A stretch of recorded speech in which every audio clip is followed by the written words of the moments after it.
Hello, ladies and gentlemen. Welcome to the After Hours Gaming League Season 5, Week Number 1. My name is Fear Dragon, and I'm going to be bringing you, as I just said actually during the break, Amazon versus DotBlock. And it's going to be an awesome match. I can feel it. I already know. I'm actually a part of Team Amazon in a sense. I'm not actually on the team, but, you know, I work at Amazon, so I get to hear all the internal rumblings and ramblings and everything. And I know that Amazon has been working hard on preparing for this match. And I'm not too sure about DotBlock, but DotBlock, a very strong team, went 6-5 last season. But, you know, I'm talking about scores. I'm talking about how, you know, Amazon went 4-6, blah, blah, blah.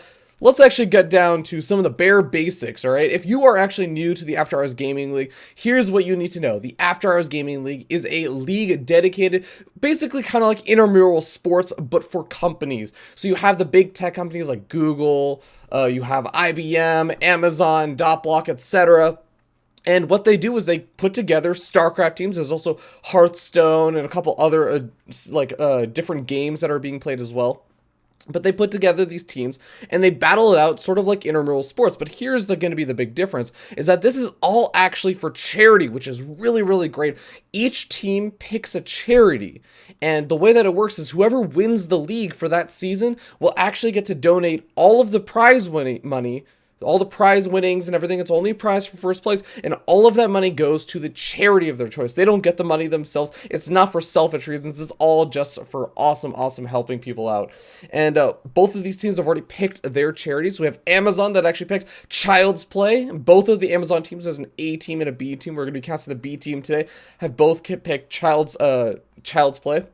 And just a quick little note about Child's Play. Child's Play is dedicated to improving the lives of children in hospitals around the world through the kindness and generosity of the video gaming community and the power of play. A really great thing, and actually really highly recommend you guys check that out if you're interested in Child's Play. And of course, we have DotBlock, who chose the charity Make-A-Wish, the Make-A-Wish Foundation, a very famous one.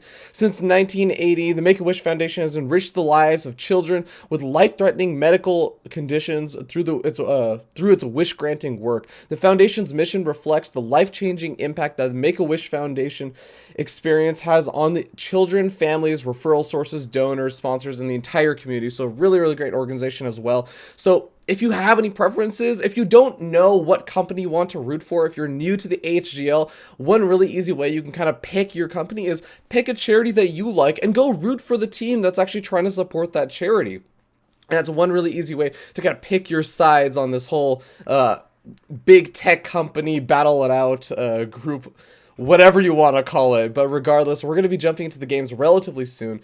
And for those who are too unfamiliar with StarCraft, maybe not familiar with like the highest level play, don't worry. We're going to be casting games that are not exactly in the Grandmaster level or like the pro gamer, like Korean, Tasia, and Zest, and Life, and Innovation. It's not going to be like that. You don't have to worry about knowing the latest Jaedong builds. We're actually going to be doing some of the lower league games and everything.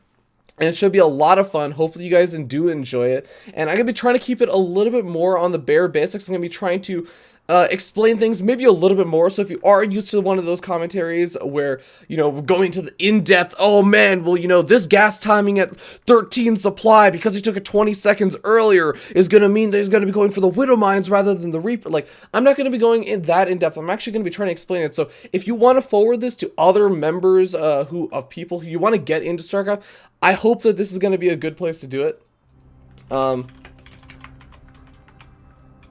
And really quickly, I'm gonna just mention to everyone actually that's watching or playing in the games and everything, and everyone on the teams that I'm actually casting this over here. But yeah, and thank you all so much to everyone that's tuning in. I know I see a couple of you in the chat, and for those of you on YouTube, I do actually broadcast a lot of the AHGL games live. This week I'm casting this series live, but I should be doing more on the YouTube channel, exclusively on the YouTube channel, so you can find those videos over at youtube.com/FearDragon64. But with that being said, let's talk a little bit about the first couple of series that we're going to be watching. We're going to be starting off actually with B Brader in game at least, but on the Amazon AHGL webpage, he goes by the name BBR4D3R. Unfortunately, you can't use numbers in your name on StarCraft. Oh my god, that's so terrible. So he had to actually use real letters, unfortunately. But his opponent is actually going to be Kale from Team Amazon, and that is going to be a really fun series. And I think that actually Kale may very well be a random player. Let me actually double check this because yeah, Kale is in fact a random player for Team Amazon, whereas B Braider going to be playing Terran. Now, for those who don't know, the way that StarCraft works is random. You actually have three different race options. You have Protoss, Zerg, and Terran. Most people will know that, but there's actually also a random option that gets used very, very little in this game. And the way that that works is you basically spawn in as a random race. There's a loading screen that normally will say what race you are. It doesn't, randomly swap it at the last second, and show, okay, you're going to be playing Protoss as the game is loading. No, you actually have no idea. So your opponent has to actually go and scout out. They have to go see what race you landed up as. And that can actually be really, really fun because the random player basically knows what their opponent's race is usually, right? Unless their opponent also went random. But their opponent has to say, well, I have these specific ways that I play against Protoss, there's a specific way I play against Terran, and there's a specific way I play against Zerg. So depending on which one you are, I have to open up differently. But I can't open up very differently if I don't know what race you are. You don't know how to open up because you have to start those decisions before you even find out what race they are. It's so much fun to actually see random players play, but with that being said, ladies and gentlemen, we're going to be getting into the game. Game number 1 is going to be starting. The map is going to be Foxtrot Labs, a map from the ladder of StarCraft 2. All of the games actually going to be played from the ladder, and should be pretty fun. Now, Protoss is going to be the race of Team DotBlock's player, B Braider. And it's a little bit, I would say, the most frustrating probably for a Protoss player to not know their opponent's race. Because if you don't know your opponent's race as a Protoss player, there's all kinds of decisions that you have to make about wall-ins. And especially if you're facing off against someone who random Zerg. But with that being said, it looks like the game is finally loaded up. Let's go ahead and jump into it, introduce the players as we spawn. Down here in the bottom left-hand corner of this map, Foxtrot Labs, on top of the red Amazon player, the Terran player, it is going to be Amazon's Kale. And his opponent, spawning up in the top right-hand corner of the map, is going to be the blue Protoss player representing Team DotBlock. It is DotBlock's B Braider. Alrighty, now for those who don't know too much about StarCraft, or maybe you just play Zerg, maybe you don't care about Protoss and Terran, the way that this matchup generally tends to go is it's generally a matchup where you end up seeing each race try and go for these expansions so that they get more minerals, they get more income, and with more income, they can actually produce more units and basically just roll over their opponent, right? That's what you always want to do. StarCraft is a game about using your army to just dismantle and destroy your opponent's army. So what you're going to want to do is you're going to want to mine a lot of these minerals, a lot of this gas. So these are both the resources you can see accumulating up in the top right. And the more you accumulate of those, the more things like this that you can build. A gateway for our Protoss player. This is going to be a very vital tech structure to build to actually get out those early units. And we got a barracks coming down from Kale, and I really like this. You can see how this barracks, this building over here that Kale's making, you can see the ramp is over here. This is the entrance to Kale's base. And what will actually end up happening is one B Braider finally sends out that initial scout to see what race his opponent landed as. He's going to send his worker in, and there's a good chance that he'll just move it in over here. You'll say, oh, this is where you spawned. Where are your buildings? He might think that there's actually something called a proxy going on. He may think that this barracks is somewhere out on the map and ready to just rally in, to all in. Kind of like, it's a lot like a poker all-in. You're basically hoping that it's going to work, that this one big play is going to make the big win happen for you, and it'll just end the game right then and there. But in fact, it's not going to be Kale going to be going for a one barracks and then a command center. So that is going to be that expansion, that early kind of investment into his economy that I was talking about. In the meanwhile, B Braider not going to be doing anything of the sort for now, going for that second gas geyser and just kind of getting up his cybernetic score. This is kind of what the typical Protoss player looks like, except this is a little bit less typical. We have a second gateway going down, so the gateway is going to be producing those early game units to put pressure on their opponent with. But with a second gateway, you can see, I mean, just kind of the difference between these two players. One player went for exactly one unit producing structure, and then started going into their economy, right? They're trying to expand, and economies are very exponential, right? The earlier you get your economy going, It's kind of like having actually an investment in a regular real world economy, right? If you invest your money early, then you're going to have your money grow to be a lot bigger much sooner, right? At any given point, you're going to have a lot more money than you would have at any other point, because you can invest that money that you get back into the investment that you're making, right? And then you get more and more money. It's exponential growth. But you can see that B. Brader not making that decision. He's going for a lot of unit producing structures. He's basically saying, I'm going to have a lot more units than you right now, and you're going to have to deal with this. So Kale is going to be the defender in this situation. You can see he's building the defensive unit, or a defensive structure called the bunker, and this is going to allow those Marines that Kale's actually producing, those infantry units, to actually sit inside of a building. It basically effectively gives them an extra 400 hit points. So that's going to be a great defensive measure for them. And we'll have to see. It's going to be up to B. Brader to actually break through that defense. He has got to be the offensive one. He's got to be getting very, very aggressive. And you can see this is about as all-in as you can get as a Protoss player. One of the most all-in builds is called the 4-gate. Basically, you build 4 of these gateways and you turn them into warp gates so you can warp in. That's actually a unique little mechanic for Protoss players, for those who don't know.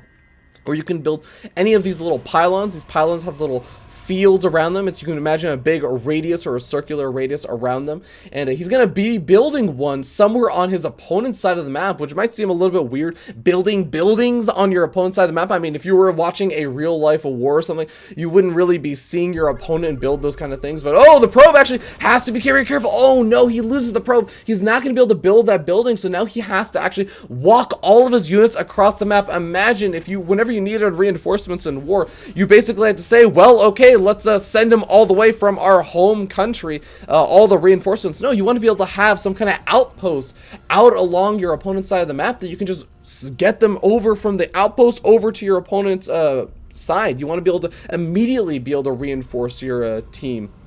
But B. Brader going to be in a lot of trouble. He's adding on a robotics facility now. A robotics facility going to allow him to get up some higher tech, going to allow him to get the observers. That's going to be for detection. He's also going to be able to get out some of those immortals. The immortals, I think, may be a good choice against this kind of bunker wall. And he did actually scout out finally what race his opponent was. Kale actually again landed Terran. He went random though before, so DotBlock's player didn't really have knowledge of that until just now. So maybe going for the Immortal going to be a response to the fact that these bunkers are here. Now, the Immortals are a great unit because they're able to bust through armored things, armored buildings, armored units.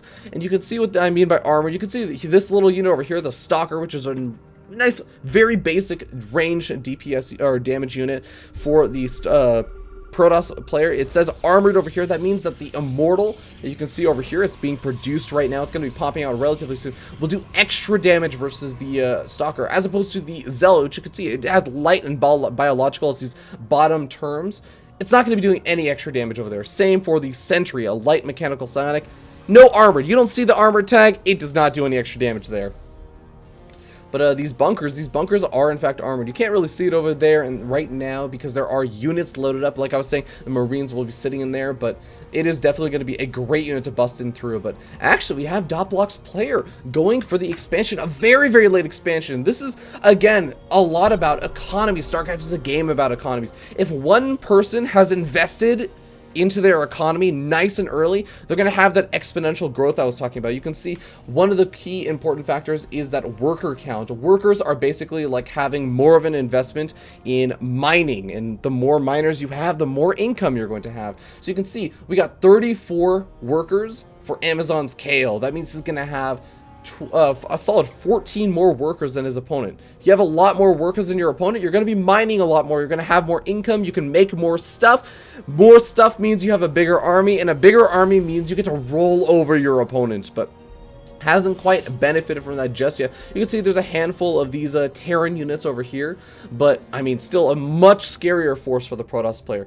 But still, I mean, this much later expansion does mean that DotBlock's player gonna have to be very, very careful. I still feel like the right choice for B. Brader is going to be to put on some kind of pressure, to really put on the pressure and maybe try and kill off some of these workers. I mean, yeah, your opponent can invest into those early game workers, but if you kill them off, I mean, it's a wasted investment, right? They're not really benefiting from them in any way.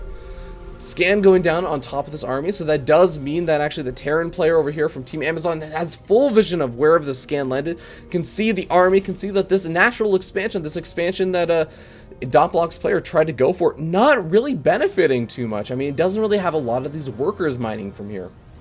Or as you can see, this is what the mineral line should look like. This is how many probes you really want mining those minerals, as well as gas, or even actually over here. This is really what you want it to look like, as well as over here, but not really a whole lot going on over here. So this expansion not really benefiting or too beneficial just quite. And you can already see that Team Amazon's player Kale already going for a third expansion. So we're really seeing some passive play out of both of these players. But I really feel like Team Amazon's player Kale gonna be benefiting a lot more from this. And oh, we're finally seeing the first bit of aggression.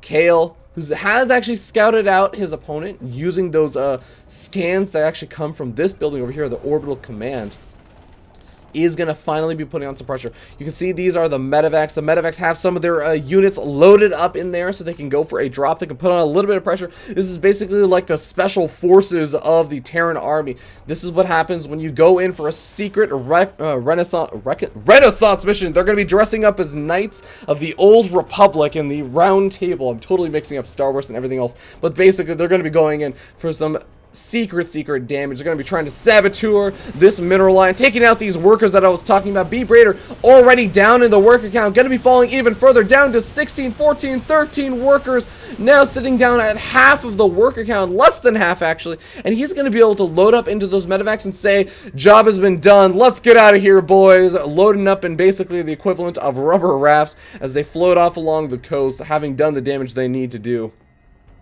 And B-Braider, he's got to do something now. I mean, he's going to be sitting over here at the natural expansion. He's going to be sitting over here trying to warp in more units, but he just doesn't have an economy to produce more units. And look at this, the drop going to be going back in. Oh no, they could actually go after this robotic facility, this vital tech structure that was producing these very, very valuable immortals that do a lot of damage. He also has the +1 and +1 armor and weapon upgrade that just increase the weapon and armor of the Protoss units everywhere, but you can see over here that B-Braider has finally had enough. He's going to be moving out, but that means that with this drop coming in, that means that all of these unit-producing structures are going to be taken out. That means that no more reinforcements are going to be possible for B-Braider. It doesn't matter if he has an economy at this point. It doesn't matter if he has anything besides these units over here. The objective, the only important thing is that B-Braider does have a building somewhere out on the map. You can see he's sending out a probe to this kind of left-hand side, because the only important thing in this game is whether or not you have buildings left. If you eliminate all of your opponent's buildings, you will win the game. But look at this. Kale has these bunkers in an entrenched position, and he's going to be able to repair them,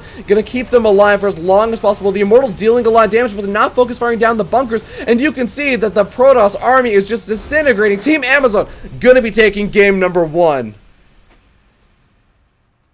And what a way to start off game number 1. We had a bit of a macro game implying that there was a lot of building of units, there was a lot of investment in economy, and it worked out pretty well for Team Amazon's player because they went for the earlier expansion.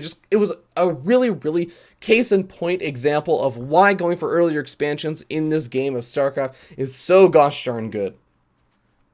Excuse me. But I want to thank everyone that's actually tuning in for the chat and everything, and we're going to go ahead and update the score overlay because Amazon is now leading up 1-0. For those who don't know, this is in fact a best of 5, or sorry, best of 7. No, best of 5, sorry. So what that means is that the first team to reach 3 wins is basically going to win the series, and this is actually, again, an intramural league. It's not like a tournament or anything, so there's no bracket necessarily just quite yet. It's a league, so that means that we're in group stages. For those who are more familiar with maybe like football or football American football anyways, you'll have a little bit more familiarity with like how leagues work, where basically you have a big group of players and like teams that you're going to be playing against, and you try and get the best score that you can in the group, and certain number of teams that do really well in the group will go into the playoffs, and the other ones unfortunately don't make it to the playoffs. That's the end of their season. So very similar sort of style in the After Hours Gaming League. You got the leagues and you got the playoffs that you're trying to try and do as well as you can in your individual division to make it to those playoffs, and the playoffs are those tournament brackets. But yeah, we're going to be waiting for that next game. The next game is going to be Team Amazon's Coco Mimi going to be facing off against A Move Toss Win. And the map is going to be Catalina for that.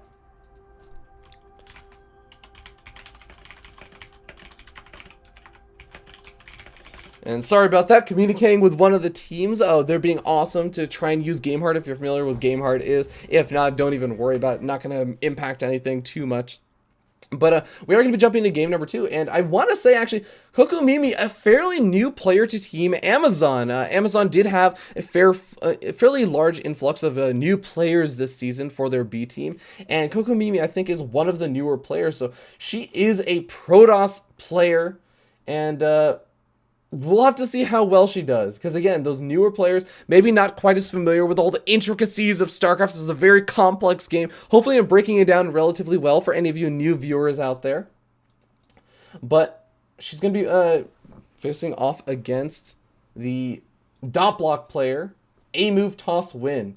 And I want to see, I'm going to double check if A Move Toss Win is in fact a Protoss player. No, they're actually a Zerg player, so Toss short for Protoss, of course.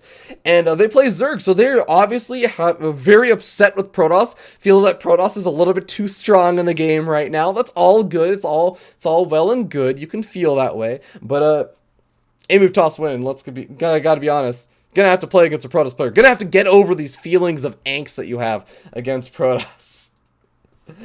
But of course, I'm going to be playing against a newer player, so still could work out relatively well for A Move Toss Win. And we're getting the game set up, and the map is going to be Catalina, a really, really fun map. It's actually a 3-player map, and we'll talk a little bit more about the map and how the maps actually can change up the way that StarCraft is played out, because you can land on different maps, and different strategies are going to be stronger on different maps. It's basically the way that the map works is how it's laid out. If you have, for example, an easier to take expansion, you have these kind of positions where your army will try and engage your opponent's army. Sometimes it'll defend or benefit the defender a little bit more. So the defender who's trying to defend their expansions, defend these new income sources, is going to have a much easier time than the attacker. Whereas some maps, it's going to be much easier as the attacker to actually destroy these expansions that your opponent's trying to go for. And the defender's going to have a much harder time. And those usually lead into lower economy games where you're trying to pump out a lot of units earlier on rather than trying to go for that big economy like we saw in that last game. But looks like the game is getting loaded up. I want to thank everyone that's actually tuning in the chat. Twitchy Stabby Dead, good to have you as always. Good afternoon. What's up, Cybert? Calling Amazon bias. Cybert is calling the Amazon bias. There's a little bit of Amazon bias, but I think the DotBlock is actually a great team as well. I know that they've done pretty well. I mentioned this earlier very, very briefly, but went 6-5 last season. Actually got kind of close to actually qualifying for the playoffs, so maybe have a good shot this season as well. We'll have to see. Gonna be very important for them to actually take this series if they want to get off on a good foot, right? It's week number 1. There's plenty of games left over, so it's not the worst thing in the world if you lose this particular series, but you definitely want to get that first foot forward in a very strong position. The players talking about contacts and glasses. I think that somebody lost their glasses or something. A Move Toss. Yeah, A Move Toss, missing a contact. Oh no, that's actually the worst. If you're playing a game where like mini-map awareness, where basically you want to be watching those mini-maps, or for example, for those drops that we actually saw Kaim do in the last game as a Terran player, where he had those medevacs load up with those Marines and did that kind of back of the base harassment. You want to be able to spot those immediately. So if you even have like a little bit blurry vision or something on one of your eyes that's looking at the mini-map, oh, that could be so annoying, because you just have that slightly less attention being paid to that mini-map. But with that being said, the game is finally being loaded. We're going to be jumping into it. I want to give a shout out, of course, to Chev as well for tuning in the chat, and also Crazy Gamer also participating in the chat. Good to have you guys. And of course, map is going to be Catalina. It's going to be A Move Toss Win representing Team DotBlock, and Kokomimi representing Team Amazon. Let's go ahead and jump in and introduce the players as soon as their games get loaded. I want to remind you guys that Amazon are going to be fighting for the charity Child's Play, and we have DotBlock fighting for the charity Make-A-Wish Foundation. So If you don't know what team you want to root for the team that's supporting the charity that you like. But now we finally have the game loaded. Finally, it is ready to begin. Let's go and jump in and introduce the players as we spawn down here in the bottom right-hand corner of the map. Top of the red Protoss player representing Team Amazon. It is going to be Amazon's Coco Mimi. Team Clamazon, in shells we trust. Oh man, that's pretty clever. But their opponents are going to be spawning up in the top side of the map as the green Zerg player representing Team DotBlock, currently down 0-1. Gotta bring it back. It is a move toss win. And for those who don't know, the way there's a mechanic in StarCraft where basically you tell your opponent, your units, to say, I want you to move to X location. I want you to move from here to here. Right? Let's say the units are standing right here. You tell them you want to move over here, and if you encounter any units in that area, I want you to just attack them, right? I'm not gonna baby you. I'm not gonna be that parental guardian that's constantly watching over your shoulder, making sure you don't butt heads with the other kid across the street when you're playing in the playground. I want you to just, I'm gonna trust you. Just attack anything that you see, and I'm not gonna worry about it, right? I trust the AI in the game. And that's called an A move. So what this is actually, this is a joke about this name, is A move toss win, saying that this Protoss race, all you have to do is A move.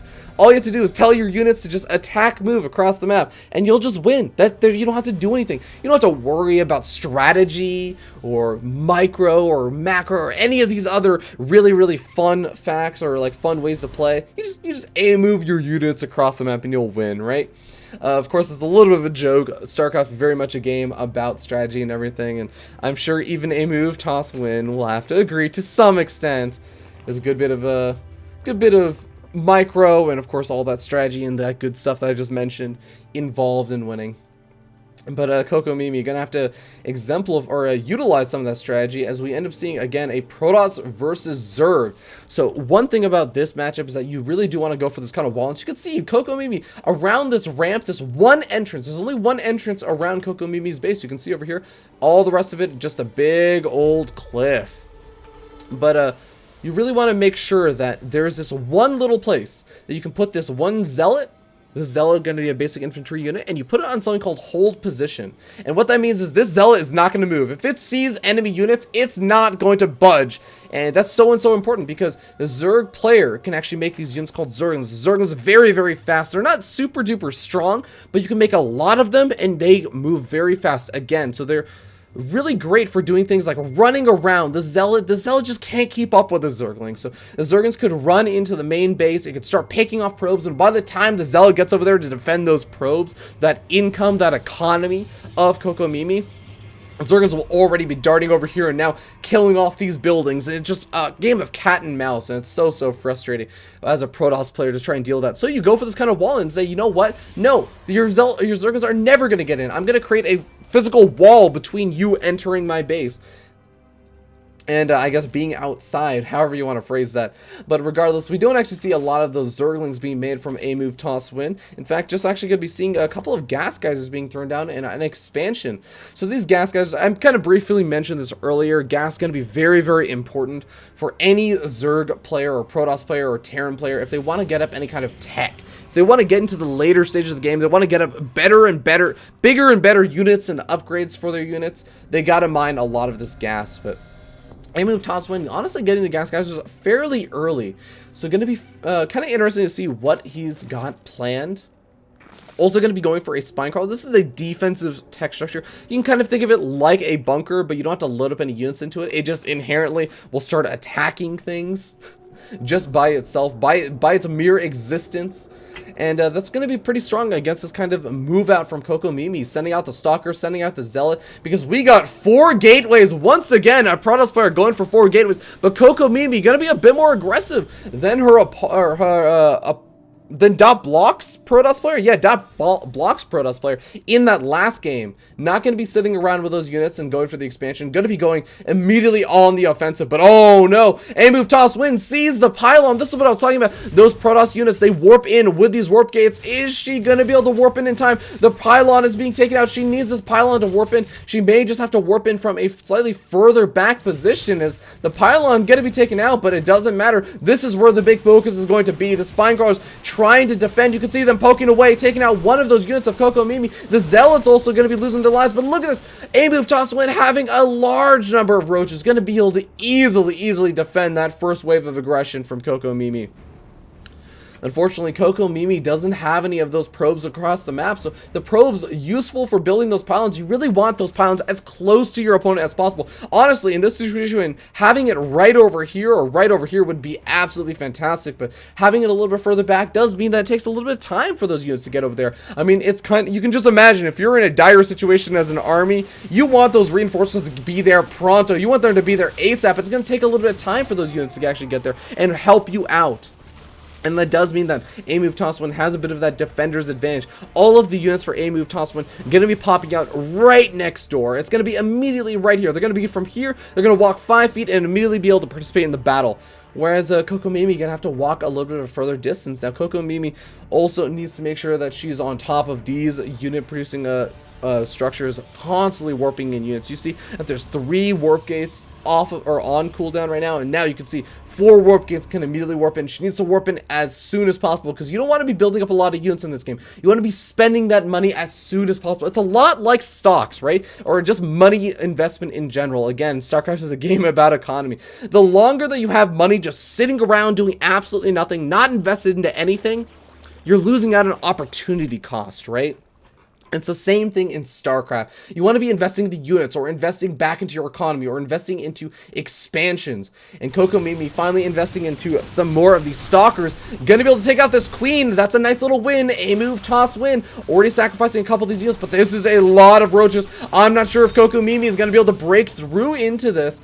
And you have to remember that A move toss win does have this extra expansion. And you might be kind of wondering, why have I not discussed the fact that A move toss win does have this expansion and should be way ahead in the economy? And I will agree that A move toss win is definitely ahead in the economy over a Protoss player that doesn't have any expansions. But the way that this race works, Zerg, is that generally you want to be, not always, it's not a hard fact of, you know, if this rule isn't being fulfilled, then you're immediately going to be falling behind. But generally as a Zerg player, you want to be 1 base up, but hold that thought. The roaches giving the hug of death onto the stalkers, now charging forward. Coco Mimi losing a lot of units, doing some good damage to the roaches, but honestly, Coco Mimi going to be losing all of these units. And this is actually something that if you play StarCraft, something you do want to be careful of is if you're going to be fighting a losing battle, it's perfectly okay to run away from the fight. You want to be keeping those units alive, even if you're going to be falling behind by losing some of those units on the retreat. At least you're going to keep some of them alive. It's kind of cutting your losses at a certain point. And you can see over here, Coco Mimi finally doing that with some of these zealots, but has lost so many units. And you can see at the workers count, you can see harvesters. Harvesters are these drones. They are these probes. They are the economy of StarCraft. And it's just pretty evident. We have half the workers for Coco Mimi, and it's going to be very difficult for her to transition out because she's down on workers. She's going to be down on army as well, as all of these reinforcing units get taken out, unfortunately for Coco Mimi.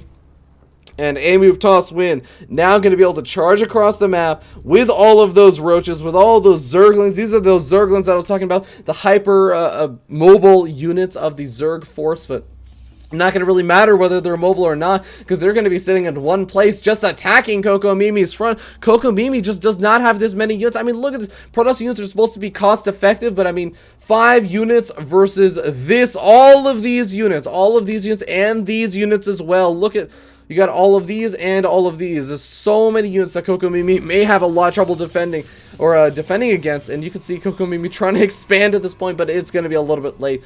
Of course, A move toss win going to have the safer expansion of the two, considering that A move toss win has the bigger army now barreling across the map, getting ready, looking for any extra expansions. Again, it's a game about strategy, and these two players don't have full knowledge of what the other person has. So being a little bit cautious, saying, okay, you may have some extra tech, you may have big tech units like Colossus or High Templar. Those are late game tech units of a Protoss player. And gonna actually get these units out into the main base to scout around and say, wait a second, you actually don't have anything. You were pretty all in on that. I feel like at this point, A move toss win, gonna wait for these last reinforcing roaches to move in, and then that is gonna be the time. That is gonna be the time where A move toss win moves in with the attack move. Gonna be living up to his name, except it's gonna be a move Zerg win right now, as Coco Mimi gonna have to be tapping out. GG gets called, good game, and A move toss win gonna be evening up the series for DotBlock 1-1. And a really great play out of both of those players. But evened up game, evened up series. As this is effectively going to be kind of like a best of 3 now. So basically what that means is that the first team originally to win and get to 3 victories was going to win.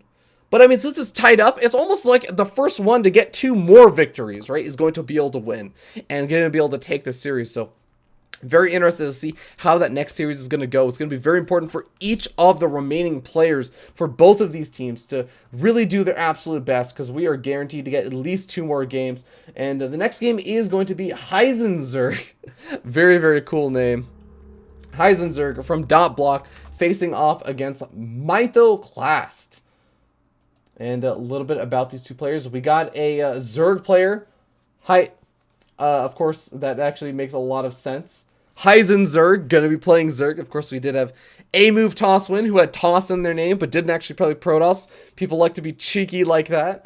But Heisenzerg gonna be playing Zerg for DotBlock. And we have Mythoclast, who's going to be playing for Team Amazon, and actually gonna be playing Zerg as well. So we're gonna have a mirror matchup. So that basically means that a mirror matchup means that both players are going to be playing the exact same race. So they're going to be on completely even footing in that regard, right? All of the options available for one player is going to be an option available for the other player, for the most part.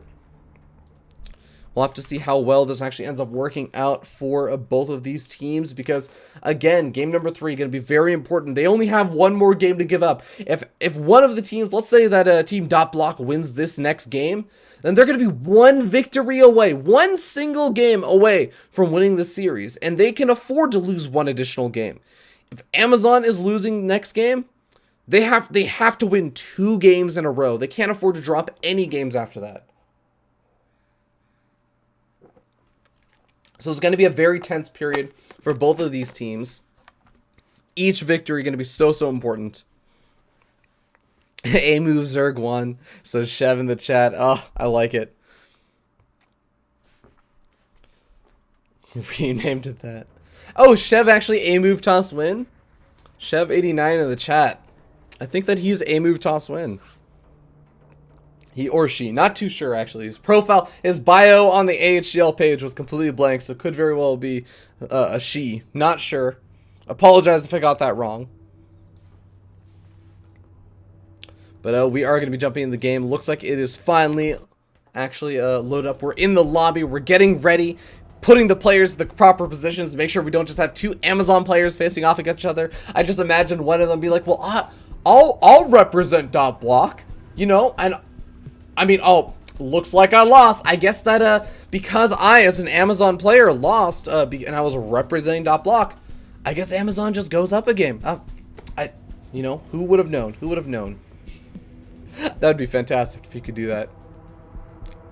But this would actually be a pretty awesome game, because we actually got 2 relatively high level players. We've got a platinum level player representing Team Amazon and a diamond level player representing Team DotBlock. And I believe that this actually, the captain of Team DotBlock, actually, interestingly enough, was A Move Toss Win. So A Move Toss Win getting the victory as the captain, leading the team a little bit.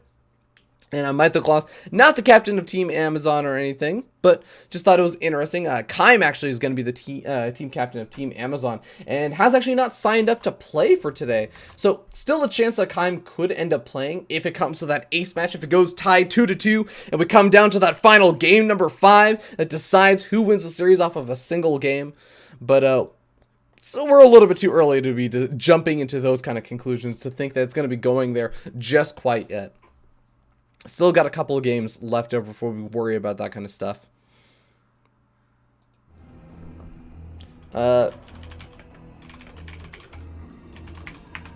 And people in the chat, actually in the lobby chat right now, talking about the colors, and hopefully you guys do notice that. One thing that we do try and do in the After Hours Gaming League is we try and make sure that whatever team picks certain color stays that color. So it's almost kind of like going to be there's team jersey for that match at least. So it makes it a little bit easier for you to follow, you know, which player is representing which team. So the red for this entire series and this entire all the 5 or 4 or however many of the games that we actually end up watching today, Amazon is always going to be red, and DotBlock should always be green. Unless there's some sort of mistake. If there's a mistake, I'm sorry, that's not going to be the colors. But for the most part, Amazon should always be red, and DotBlock should always be green. So hopefully that makes it a little bit easier for everyone to follow that. And, oh, Chev is actually Heisenberg. Got it. Okay. Thank you so much to, Drago6777. 777. Of course, that's another way to put it. But we're actually loaded into the game. We're going to go ahead and jump in and introduce the players on actually a relatively new map. A map that I have not seen many games on. So I'm looking forward to this game. We're going to be spawning up here in the top side of the map. Top of the green Zerg player. Going to be representing Team DotBlock. It is Heisenberg. AKA Chev89 on Twitch. I don't know if he streams, but go give him a follow. And Heisenberg's opponent, spawning down here in the bottom right-hand corner of the map, representing Team Amazon, aka Team Clamazon, is going to be the red Zerg player, Mythoclast. Alrighty, in a ZVZ. Now, I'll mention that this is a relatively new map, so the way that Amazon works, that StarCraft works, is there's actually a ladder, and players will play on this ladder. There are 7 maps, always on the ladder, and those maps will rotate out each season, so you have ladder seasons where you try and do your absolute best to get placed high on the ladder as possible. But, you know, those 7 maps are on rotation, so eventually some of those maps will drop out of the ladder map pool and new maps will replace them. This is one of the very, very new maps, so these two players may not be as familiar with the intricacies of this map. And you can see actually one kind of interesting note is you saw a lot of the other maps that we saw, that those natural expansions, those easy to take expansions where people want to invest into their economy with, usually they're on the outside, so you actually of your base. So you have your main base over here, and then normally it'd be something like, here's a ramp down to your natural expansion. Your natural expansion is the first place that if your opponent walks from their base to yours, they're going to encounter your natural expansion before the main.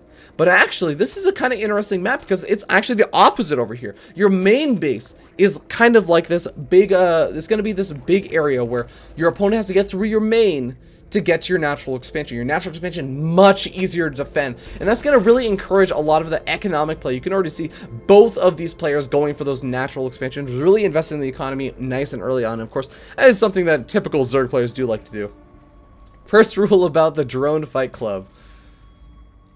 I don't know, what is the first rule about the Drone Fight Club? That you don't tell others about the Drone Fight Club? I mean, by talking about the Drone Fight Club, you're telling somebody about the Drone Fight Club. You're telling it to all the people who are watching this broadcast or the YouTube video. I don't know what you're doing, Heisenberg, man. You're messing up the first rule of Drone. Actually, you know what? Maybe by not saying the rule, he was realizing his mistake and actually corrected it and is no longer talking about the Drone Fight Club. Oh man, well, I mean, maybe he's Heisenberg a little bit smarter than me, maybe a bit more of an active member than me. I'm not actually an active participant of the Drone Fight Club. It happens sometimes, but, you know, I don't do it too often. But regardless, looking at this game, we actually have some small little things happening right now. You can see that these two players are both mining gas. And the reason why you want to mine gas specifically as a Zerg player in this matchup is there's something called Zergling speed. So you see right now these Zerglings out on the map for one of these players. Where are they actually? We got a couple over here. Yeah, so you see these Zerglings over here. They're moving a little bit slow. All right, they're moving. I mean, they're not super duper slow. They're not as slow as something like this, which is the Overlord that moves unbelievably slow. The Overlord is like that annoying person who is walking in front of you on the sidewalk. It's like a very narrow sidewalk, and you're like, I just want to move past this person. And they have the headphones in. They won't actually move out of the way ever. They actually don't. You can't say anything to them because they actually can't hear you. Kind of quietly saying, "Oh, but can you please scoot over to the right or to the left? I just want to get past you." They're that annoying person. That's what the Overlords are. And the Zerglin's not quite that slow, but, you know, they want to move a little bit faster. And right now, they're going to be going for those Zergling speed upgrades. This is called the metabolic boost. They researched that from the spawning pool nice and early on. It requires a little bit of gas. It requires 100 gas, so you do want to mine up for that. And we end up seeing fairly mirrored builds. I mean, both these players doing almost exactly the same thing, but once that Zergling speed kicks in, that is going to allow Heisenberg to maybe catch up just a little bit faster to some of Mythoclast Zerglings before his Zergling speed finishes researching if these two players are chasing each other. Because there's just, I mean, just a 7 or 8 second lead, I want to say, on Heisenberg's speed upgrade. So he should actually be able to catch this Zergling if he continues to chase it. kind of small little things that add up just a little bit. Free units, and you can see there are those big old wings, and you can see those Zerglings immediately catching up, picking off those Zerglings of Mythoclast. Mythoclast may be in a little bit of trouble since he doesn't actually have too many more units, producing 14 more Zerglings for the defense, and they are going to be popping out relatively soon, so they're going to be okay for now. But Heisenberg morphing in those Banelings. The Banelings going to be kind of like the switchblades of the Zerg army. If you've ever seen two people in a knife fight, I mean, hopefully you haven't had to witness two people in a knife fight. That actually sounds like you've been leading a pretty dangerous life, maybe living in some ghettos recently. But you know, the Banelings will just explode and do massive amounts of splash damage. They sacrifice themselves for the greater good and try and deal as much damage as possible. And you can see over there, boom, exploding on a couple of these Zerglings, and they will actually one-shot those Zerglings. They'll take them out in exactly one shot. They don't actually need more than just one of them to murder an entire Zerg army. And you can see we got some of Mythoclast's Zerglings being there on the defensive. The red Zerglings, of course, representing Team Amazon's team, and those green ones representing Team DotBlock. So overall, fairly even trades. Take a look at the units lost tab. Got a couple of units lost. Unfortunately, it doesn't actually tally in those Banelings that sacrifice themselves. It's actually only Zerg or Banelings that actually end up getting killed off before they actually manage to kill anything. So you got one Baneling lost for Team Heisenberg, DotBlock, as well as 9 Zerglings versus the 12 Zerglings of Team Mythoclast and Team Amazon. Well, we have some more aggression coming out from Team Heisenberg. Heisenberg putting on the aggression. It's been a pretty even game so far, but if we see DotBlock able to cancel this third expansion, able to kill off this third expansion while it's still building, it's going to put Team Amazon a little bit further behind, going to put them in a slightly worse economic position. We have a couple more of these Banelings actually walking in over here, looking for the big Zergling hits, getting some pretty okay ones. Oh, that is a fantastic hit. There's one more Baneling left over here from Mythoclast. Only hits one Zergling. Not exactly the most cost-effective trade. Those Banelings do cost a good amount of resources, so you want to be able to hit more than one Zergling. You want to hit at least 3 or 4 of those Zerglings. And finally, it looks like the Banelings are able to chase off those Zerglings of Team DotBlock, but DotBlock already has that expansion up and is honestly traded relatively cost effectively. So I think DotBlock going to be feeling pretty good after those trades. Now, in the meanwhile, we did actually see these two players tech up to these, what's known as the Spire. So the Spire actually going to be those flying units, and this is actually the first time we're going to be seeing flying units in this matchup, or in actually StarCraft so far today. So if you're a little bit newer to flying units in StarCraft, it's really simple actually. They can fly over cliffs. There's no buildings or units or anything that can stop these flying units from flying straight over them. So that means that they have a lot of mobility. They can be really great for the harassment, but both of these players going for these flying Mutalisks, and oh no, we actually end up seeing Heisenberg with a lot more Mutalisks, going to be able to pick off some of these Mutalisks for Team Amazon, and actually going to be able to pick off some of the Banelings. Great move over here for Heisenberg, getting out those Mutalisks much earlier, and you can see the Mutalisks count going to be much higher. We got 11 Mutalisks for Team DotBlock versus the 3 Mutalisks of Mythoclast, and that's only going to just spiral out of control. If you're engaging, I mean, if you're engaging with a lot more units, you're going to be able to pick off your units, your opponent's units, a lot faster, and it's just going to spiral further and further out of control. You're not going to be losing as many units because you're going to be killing off your opponent's units much faster, and that just means that Heisenberg getting better and better trades, going to be able to take an enormous lead. But the Spore Caller attacks the air. It's going to be the anti-air defense. Of course, Heisenberg is already taking out that third expansion. He's going to be taking out the economy of Mythoclast slowly but surely with these Mutalisks. I'm going to be taking a very nice lead in that regard. Mythoclast's going to have to come up with some kind of answer, but what do you do? The Spore Caller is going to be nice for that defense, but I mean, the Spore Caller can never be aggressive. So if you invest your economy into Spore Crawlers, that means that you're committed to being a lot more defensive. That means that you're committed to not being aggressive. You can't move across the map with Spore Crawlers. I mean, you can, but it's a terrible idea. They're so slow. And now we end up seeing Heisenberg going after those Mutalisks, and we can see that Mythoclast knows what's going to happen over here. The Mutalisks count is just too low, and Heisenberg going to be taking game number 3 for Team DotBlock, bringing the series 2-1 in favor of DotBlock. Alrighty. As I said, DotBlock leading it up now, 2-1. One team had to take the victory and take the lead after that game, and it looks like DotBlock gonna be the one that steps up to the plate. So well played by both of those players. But DotBlock just playing it a little bit better that game.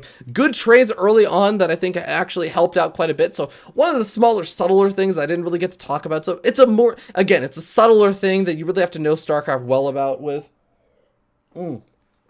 But those mutals, they actually cost a lot of that gas, that resource that I was talking about earlier. And those banelings also cost a lot of gas. So the more of those early banelings that you make means that you have less gas to invest into your mutalists. So what we actually ended up seeing a little bit of in that game was Heisenberg actually going for slightly less banelings, was able to make a good amount of damage happen with less of those banelings. So he had more gas to spare. That more gas to spare went to the mutalists. And because he was able to get ahead on that mutalist count, he was able to get really far ahead when it came to the mutalist versus mutalist battles. Because it just got more mutalists, just got more air units that his opponent couldn't attack with anything but his own mutalists. So really, really well played. Very subtle kind of economic management coming out from Heisenberg. And we'll have to see whether or not Team Amazon can bring it back, because we're going to be jumping into game number 4. I want to give a shout out to Stone Spider in the chat. And as well as Cav is Base. Good to have you guys there. Looks like Cav is Base cheering for Team Amazon. That's pretty cool. If you're rooting for any team, feel free to give your shout outs in the chat and everything. Chev89. Why, thank you. Say my name. Said your name again, man. How about that? I have to say, though, the fact that you're chatting here is just the right amount. BM, make this funny. Oh my god. Yeah, I love when two teams are relatively good mannered to each other, but I also love when they're able to lay out like the manner smack talk, not like the, oh, I hope that, you know, you blah, blah, like you're have a terrible life and you know, lead into, I don't know, really, really poor economic status, and I hope that your dog dies next week. Like, that's like really mean stuff. I like the fun trash talk where it's like, oh, look at that, I hope that you're prepared because I'm about to all in you.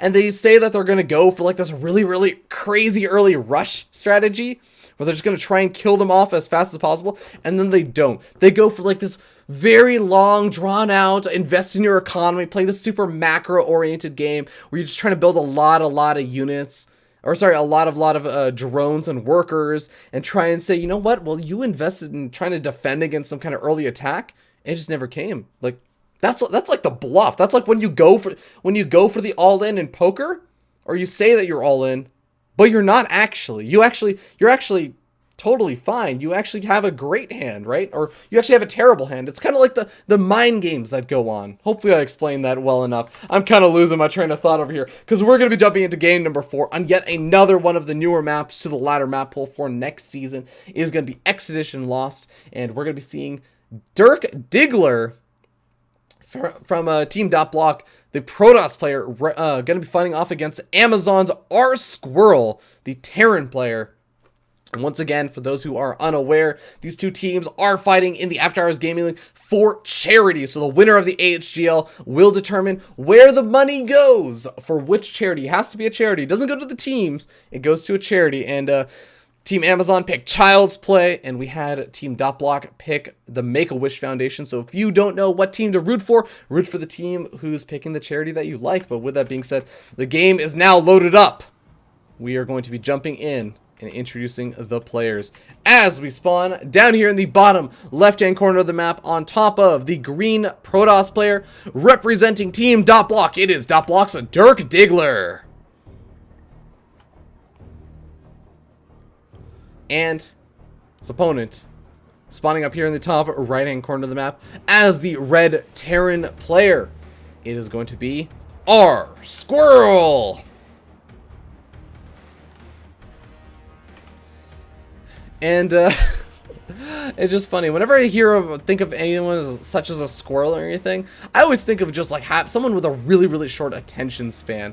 And it always really, really amuses me. But let's talk a little bit about this map, because once again, I mean, the last game, we had a very, very different map layout. You notice that in some of the previous games, game 1 and game 2, we saw some aggression over at that natural expansion.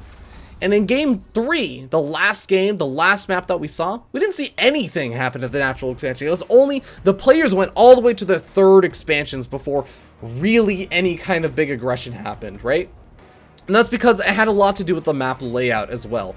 Because really, it's hard to be aggressive if your opponent's natural expansion is so easily defended. And on this map, Expedition Lost, you have that natural expansion as the forefront of your defense, right?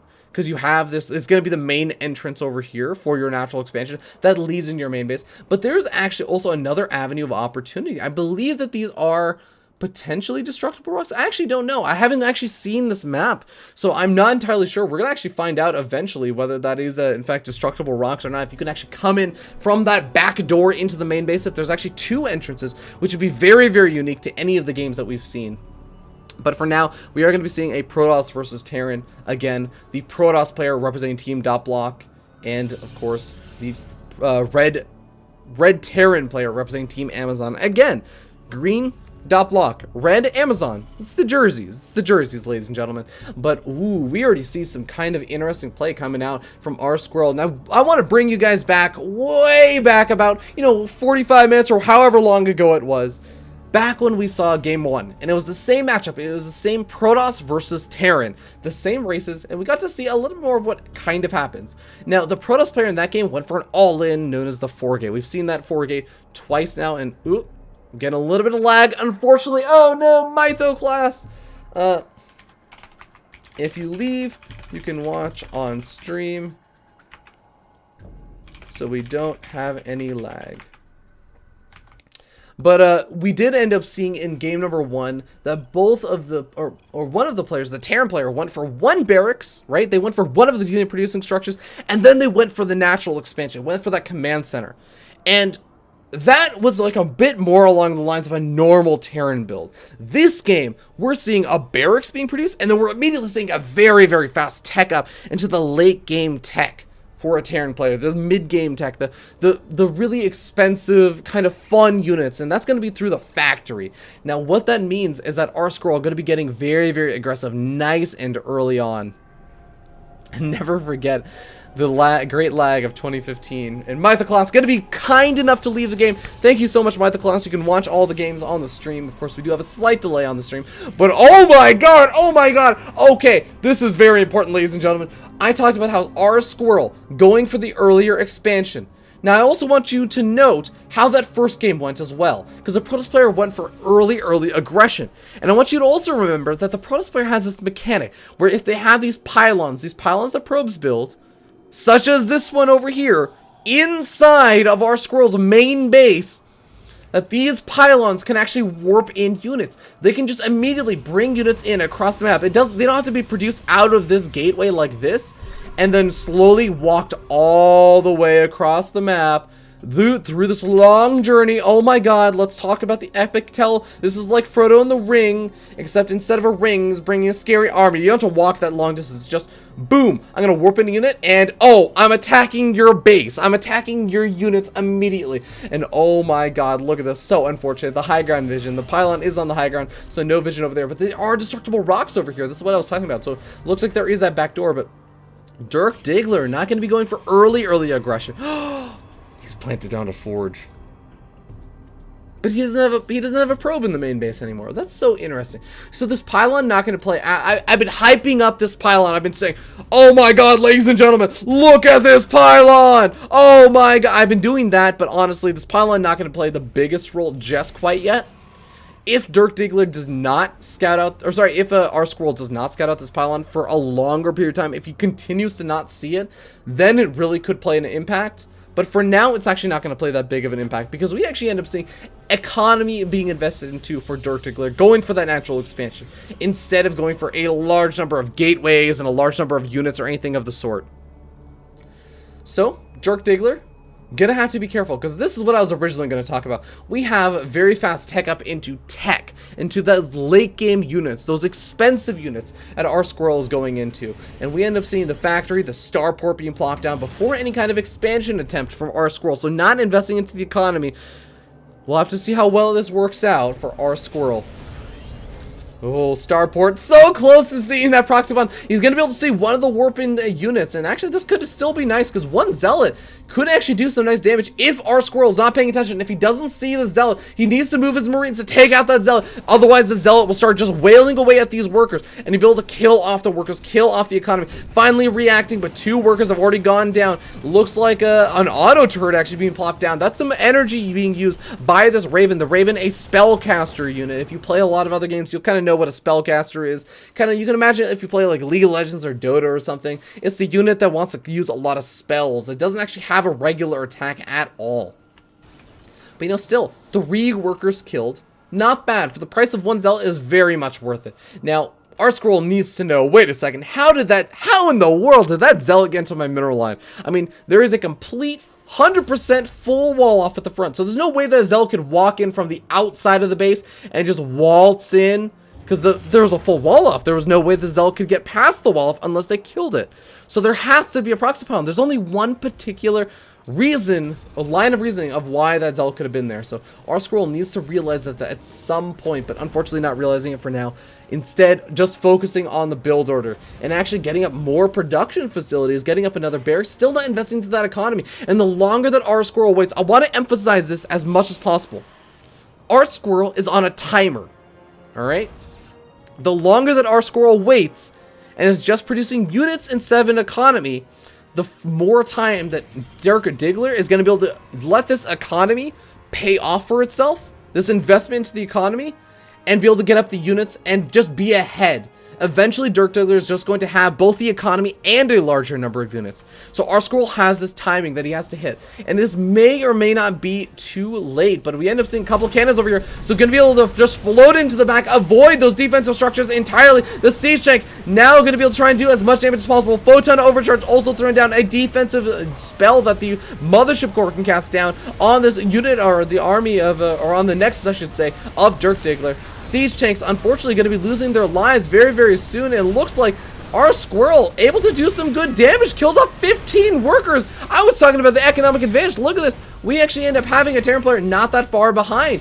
Siege tank does end up losing its life down over there at the natural expansion, but another siege tank over here gonna be able to wail away at some of these units. And honestly, has the medevac over here. You need high ground vision to actually attack those units on the high ground, but I mean, honestly, we need to see this siege tank maybe try and go after that cannon, but Mothership Corps. It's an air unit, so those siege tanks cannot attack that Mothership Corps. Mothership Corps comes in for the final kill on that siege tank. And here we end up seeing Dirk Diggler going for the big Stalker warpins. Oh my god, this is what I was talking about. The pylon was never taken care of. The pylon was never scouted. Now it's on top of the production facilities, and that means that our Squirrel gonna have a hard time getting out any units whatsoever to defend. There is a single unit over here. It's gotta make the miracle happen. Can it work? No, because this is just a single unit versus a large number, 10 Stalkers in the main base, taking out these production facilities. If he takes out these production facilities, there's not going to be any more units that can come out to defend. GG gets called. Dirk Diggler taking the game. And it looks like Amazon going to be tying up this series 2-2. We're going to the ace match, ladies and gentlemen. Wow, could not have asked for a better series so far. We'll go ahead and tie up those score counts. As Amazon... Wait a second, actually... Yeah, okay. No, wait a second. Oh my god, I'm actually totally wrong. That was actually not tying up the series. We actually just had Team DotBlock take the series 3-2. Because Dirk Diggler representing Team DotBlock. Congratulations, DotBlock, going to be your champions for today with some very well executed play. And played mostly economic-based games, but at the very end, getting that proxy pylon inside of Team Amazon's base. Am I actually totally wrong? No, the Stalkers are green. The Stalkers are green, yes.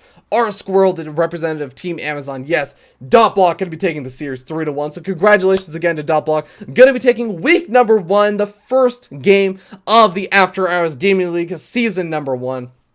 It's a nice little proud thing. Of course, Amazon played it out relatively or pretty well as well. We're able to do, take one of the games and also had some pretty close games in some of the other ones.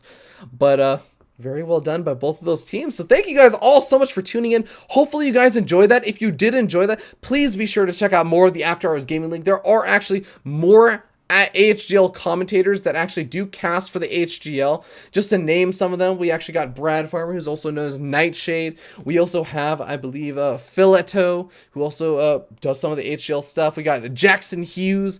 We got, I think it's actually it for the most part. Wait a second, are we actually playing out one more game? Am I totally full of it? It is definitely 3-1, right?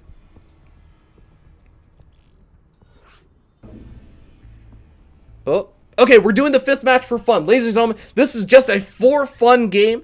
Not that the rest of the games aren't also for fun. I mean, yeah, they're sure for charity. But the AHGL at its heart is about enjoying StarCraft. And you know what? Saying, hey, you know what? I might not be Jaedong or Flash or Innovation or these amazing players who quite literally dedicate 10 plus hours to the game on a daily basis and play for hundreds of thousands of dollars. But I enjoy StarCraft. And I want to play in a somewhat competitive setting and have some fun with it. I want to bond with my team, my co-workers, and just enjoy the game. And that's what the AHGL is also really, really about. So it's great that we get to see teams that say, you know what, there's nothing on the line here really besides kind of like score and a little bit of pride. Let's go into that 5th game. Let's just do it for fun. And we end up seeing actually the team captain for Team Amazon, Kaim, now coming out, going to be showing his team what Team Amazon can do, as well as showing DotBlock and all the viewers out here. So it's going to be a fun match on Infernal Pools, the final map. The final new map in the ladder map pool, so it should be pretty fun. And Heisenberg just got to set his colors. There we go. Team setting their colors. But yeah, congratulations once again to DotBlock. We're going to be jumping into game number 5 as a for fun game. DotBlock took the series 3-1 after some great games from both of the teams. But again, it's in the interest of having fun and enjoying the game, showing that, you know what, we're good spirits. This is like the after game handshake, right? This is where we get to do anything, and this is actually one of my favorite times of any series, not just the series itself, because when you start saying there's actually literally nothing on the line. Before, there's not a whole lot. It was like mostly for guts and for glory. But when you end up seeing, actually, we're not even going to show the scores, all right? Because that's how little there is on the line right now. But when you have absolutely nothing on the line, that's when you start seeing players do ridiculous things. They go for the craziest of crazy chooses sometimes, just for funsies, just because they can. And it's going to be a Zerg versus Zerg against Heisenberg, who did win one of the earlier ZVZs. Let's go ahead and jump in and introduce the players. As we spun up here in the top right-hand corner of the map is going to be the red Zerg player representing Team Amazon. It is Kaim. And actually, they both went random, I believe. Oh my god, they both went random. That is just awesome. That is just fantastic. His opponent spawning down here in the bottom right-hand corner of the map in the vertical spawn position is going to be the green Zerg player representing Team DotBlock. It is Heisenberg. Already saw a little bit of his play earlier on versus Mytho class. Was able to take that game, I believe. And that was a game number 3, correct? Yeah, game number 3. That was actually a ZVZ. That was actually the ZVZ that we saw. So we already seen a little bit of Heisenberg's ZVZ. But how does he play when he has nothing to lose? He can do anything. He can go for early pools. We didn't actually see any kind of early pools or any early aggression coming out of Heisenberg or yet. As if that was the case, we would have seen it by now. But still a lot of different crazy builds that you can do. Also want to give a shout out to Moles G in the chat. Sup R Scroll, here to soak up the cringe. That's fantastic.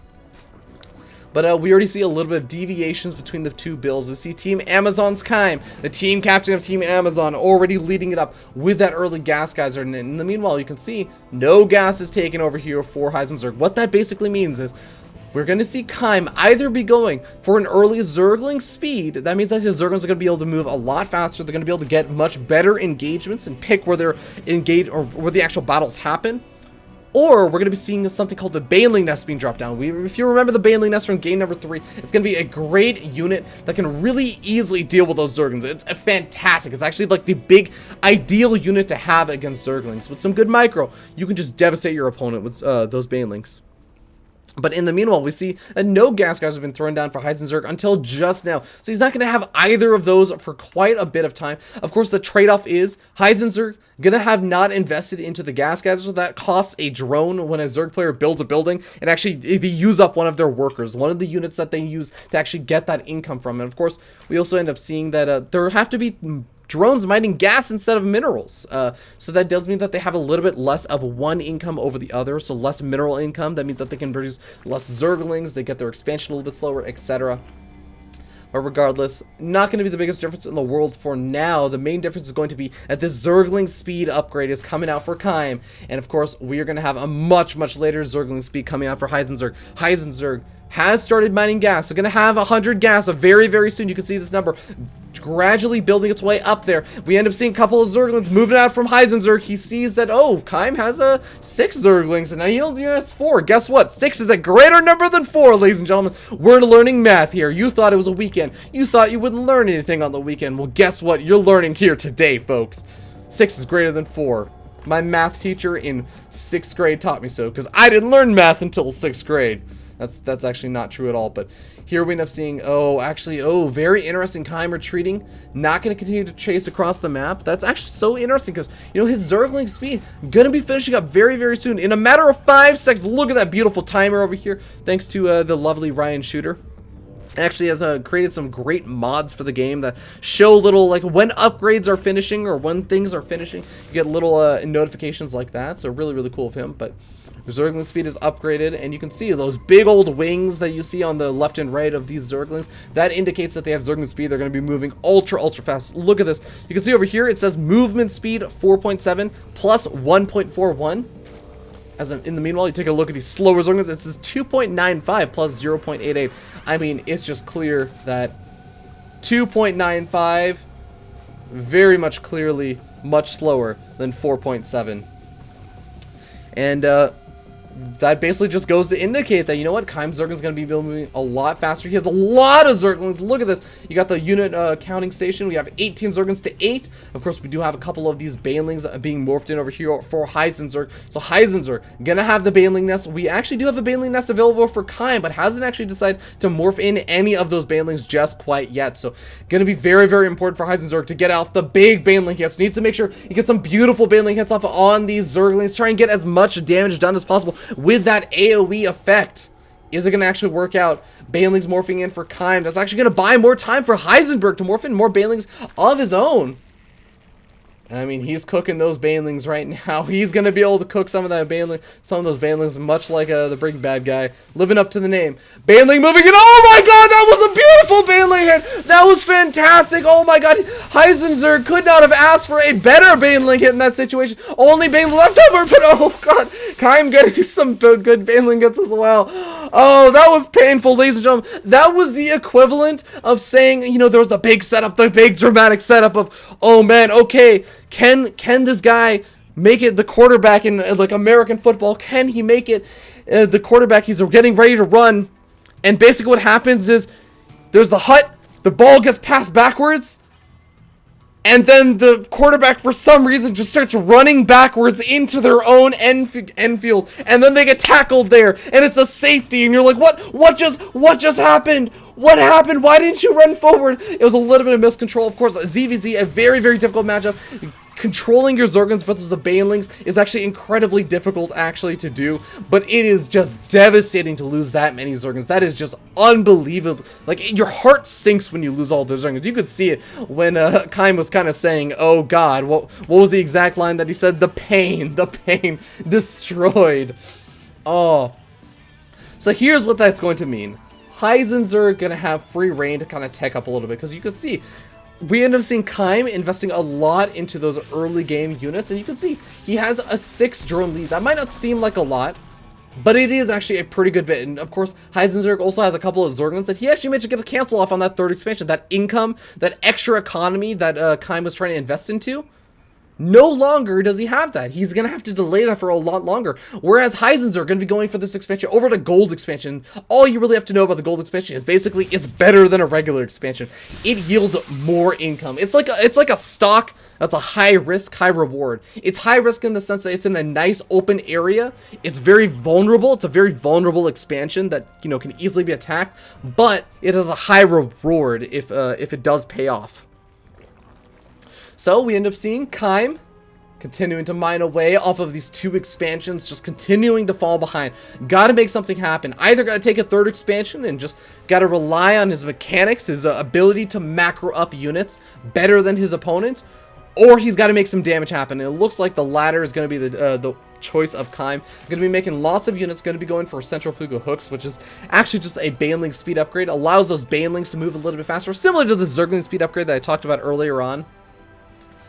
But I think that Heisenberg has a pretty clear train of thought. Says, I'm going to go for tech because I also have a 3rd expansion. I'm going to get out Infestors. Infestors are a unit we have not seen today. Infestors are spellcasters. That means that they do not have any attack whatsoever. They cannot attack, but they can cast spells. And one of those spells is something called Fungal Growth. And that's going to be a money spell. It's going to be so good against the army of Keim. What it does is it locks down. You cast it in an area of effect, and you cast it over your opponent's units. So for example, these Zerglings, and it'll lock down these units. These Zerglings will not be able to move for about 5 seconds, and they'll also be taking damage during that entire 5 seconds. And actually, the damage from those fungal growths is actually good enough to kill off Zerglings or Banelings. So it's actually a phenomenal defensive measure against those kind of units. And we actually end up seeing a Spire come out. And it's a great defensive mechanism against those as well. Baneling losing its life over there, but we end up seeing Heisenberg taking out this gold expansion. There's actually a hidden expansion. So this is basically like a really cheeky maneuver from Keim. He's saying, I hope that you don't scout off this expansion, because if you don't scout it off, I can continue to mine from it. I can invest in that economy without you realizing that I've invested in the economy. You can't really punish me for it. So it may or may not pay off. We'll have to wait and see, because right now we can see supply counts. Supply counts are basically how many units you have. Each unit has a certain amount of supply it takes up. A Zergling is half a supply.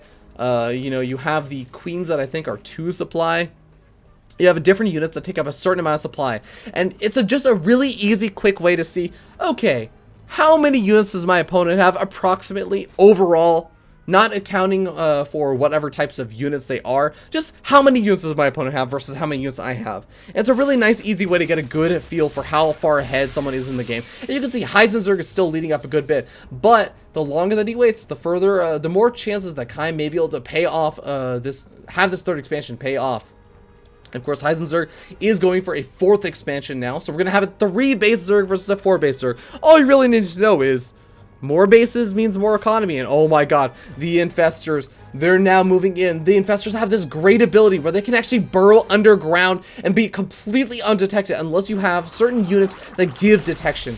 And we end up seeing Infested Terrans being thrown out. Infested Terrans gonna pop, gonna be able to take out a lot of these units. These are free units that these Infestors can lob out and try to deal damage with. And he's gonna be able to neuter the economy of Keim. Keim losing so many of these drones. He's losing all of them. He was up to 40 or so, 45 almost, and now he's down to just 2. Oh no, 1 drone left over for Keim. It's mining over here, this expansion on the left-hand side of the map, but that means that there's going to be absolutely no chance of a comeback in terms of economy. Keim has got to make whatever damage he's looking to make happen right now.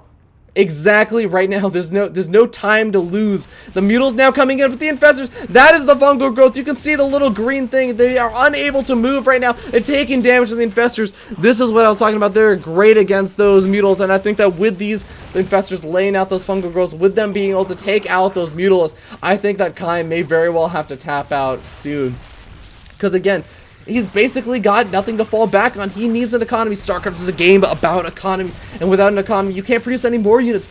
He can lose. If he loses these units, he can no longer replenish them, and GG gets called. Heisenberg taking game number 5. I guess 4-1 in favor of DotBlock, despite the fact that this is a 4-fun game. Really well played. Able to take out the captain of Team Amazon's B team. And congratulations to DotBlock. Some really well played games. Actually, some really well played games by Team Amazon as well, but I think that in that last game, that the one Banelink hit, oh my god, the one Banelink hit that I started freaking out. If you didn't know better, you would think that I was like physically being assaulted, like someone broke into my apartment and just started attacking me. And you would, like, I was shrieking, man. But that was a great Banelink hit. Oh man, that was beautiful. That was like a fine wine to go with your cheese, and then you get Oreos at the end. It's like double stuffed Oreos, and somebody's already taken off one of the black side of the Oreos, so it's like actually you only have a bunch of Oreos that have like so much cream inside. The best part of the Oreo, it's just so good. Oh, it's delicious. But congratulations to DotBlock. Some great series played out here today. Hopefully you guys did enjoy that, and with that being said, that's going to put an end to the broadcast. So I did mention again earlier that there are some other broadcasts for the After Hours Gaming League. Be sure to check them out as well. I'll try and put, if you look at this on YouTube, I'll try and remember to put links to their channels or something, or their Twitch channels, YouTube channels, or wherever on in the description of the video. But if not, I'll try and give some way for you guys to find them. And of course, if you did enjoy the broadcast on my end, please do consider following the channel. It does help, and you'll get notifications whenever I broadcast either the After Hours Gaming League as well as all kinds of other StarCraft stuff if you're interested in StarCraft. Hopefully, I tried to do a bit more of a new friendly cast today, which is something new for me. But I want this to be something that you can say, you know what? I work at DotBlock, or I work at Amazon, and I participate in these tournaments. I participate in these games, and I don't want it to just be something that, oh, if you watch StarCraft, then you can watch this, but if you don't, if I have friends that aren't interested in StarCraft, then it's really hard to follow, right? I want this to be something that you can send to your friends, your family, whoever, and you can show them, hey, look, I played in this thing, and I did really well. I won. And look at how awesome it was.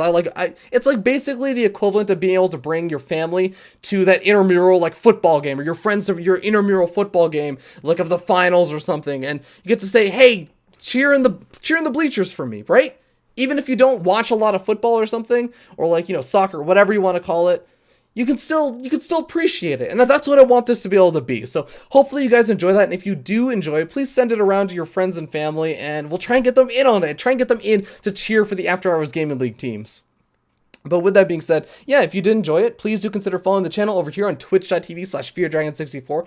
I also have all the VODs uploaded to youtube.com/FearDragon64. And I should be, for the most part, casting the After Hours Gaming League every single Sunday at noon around the time. And I'll be casting one series live. And I'm also going to try and cast more games through YouTube videos, through replays. StarCraft is great because the way that StarCraft works is whenever you play a game, you actually get a replay. You can just replay the entire game. It's like having everything recorded with a webcam, with like a video webcam, except instead of a video webcam, it's like we have a 3D model of the entire game being played out. Imagine if you just had like a bunch of cameras situated around like a soccer field, and you could reconstruct three-dimensionally the entire game from any angle that you want. And that's basically what we got in StarCraft. It's beautiful. It's awesome. So I get to do that with the games that have already been played a bit after they actually get played out. So today was live games. Normally, or oftentimes, I'll do the pre-record or the replay games. But yeah, that's pretty much it. So if you guys have any other comments, criticisms, concerns, if you have any feedback, this is something, again, something I'm trying out a little bit newer today. Please feel free to do that. And if you guys played today, congratulations. You guys did awesome. I actually really enjoyed all of the games that were played. And hopefully you guys enjoy the rest of the After Hours Gaming League Season number 5. This is only week 1. We got plenty more coming up with the entire preseason before we go, or sorry, the entire regular season before we go into the playoffs. Have a wonderful night and day, everyone. And actually, if you want to actually catch more of me casting, it's going to be a bit more of a high-level cast with a really pro-level players that have, you know, dedicated their lives, and it's their full-time job to play StarCraft. I'm actually going to be doing that in about an hour and a half over at, I want to say, it's actually not on Twitch, unfortunately. Unfortunately, it's not on Twitch. It's going to be on hitbox.com or hitbox.tv/Team Gravity. I'll post a link in the chat, but I'm going to be doing that in about an hour and a half. So if you want to even, if you feel so inclined to tune in for that, open up a little browser and just leave that page open. Of course, the stream will just start whenever it goes live. There's going to be some really fantastic games. I'm telling you, if you enjoyed StarCraft to just then, of course, this is only for live viewers. If you're watching this on YouTube, I'm sorry. It's probably already over by now. In fact, I guarantee you it's over by now. But if you enjoyed StarCraft, it's going to be a great place to watch some really cool games. because we got some really great players. I think we have like Kane, we got Hearthstone, we got QXC, we got Koreans like Hydra and Journey. I think I'm missing one more. I think it's Puck. Yeah, we got QXC versus Puck. We got Kane versus Hearthstone, and we got Journey versus Hydra for the main show, and it's going to be freaking awesome. I'm really looking forward to it. That's going to be an hour and a half. Thank you guys so much for tuning in. I won't ramble on any longer. Have a wonderful day, and enjoy this music by youtube.com/huskybythegeek, who's given me permission to play all the music. Oh.